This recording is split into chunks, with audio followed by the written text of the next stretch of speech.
फलटणमध्ये महिला डॉक्टरची आत्महत्या. पोलीस उपनिरीक्षक गोपाळ बदनेचा 4 वेळा बलात्कार केल्याचा आरोप. आत्महत्याआधी हातावर लिहिली सुसाईड नोट.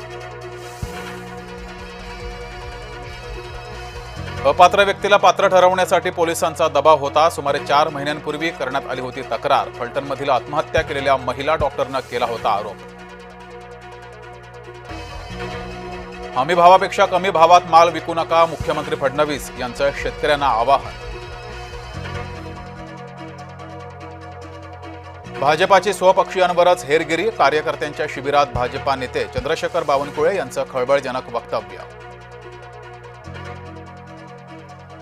ज्या बढेकर समूहाची गाडी मी वापरतो त्या कंपनीत मी भागीदार. दंगेकरांच्या आरोपाला मुरलीधर मोहोळ यांचं उत्तर. आदित्य ठाकरे करणार राहुल गांधींप्रमाणेच व्हिडिओ सादरीकरण. निर्धार मेळाव्यात बीएमसी घोटाळ्याचे व्हिडिओ सादरीकरण. संभाजीनगरमध्ये राष्ट्रीय स्वयंसेवक संघाच्या कार्यालयावर वंचितचा मोर्चा. सुजात आंबेडकरांनी केलं नेतृत्व. संघावर बंदी घालण्याची मागणी. बिहार निवडणुकीत काँग्रेस भाजपाला मदत करताय, एमआयएमचा खळबळजनक आरोप. राज्यपालांच्या नेतृत्वात प्राकृतिक शेती मिशन सुरू करणार. मुख्यमंत्री फडणवीसांकडून प्राकृतिक शेती मिशनची घोषणा.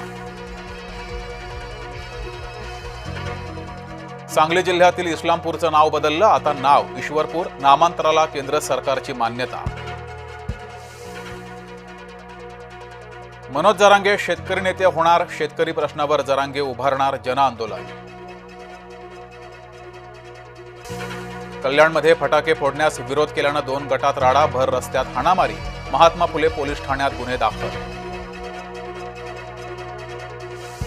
कार्बाईड बंदुकांमुळे मुलांचे डोळे होत आहेत निकामी. मध्य प्रदेशात 300 जणांच्या डोळ्यांना दुखापत तर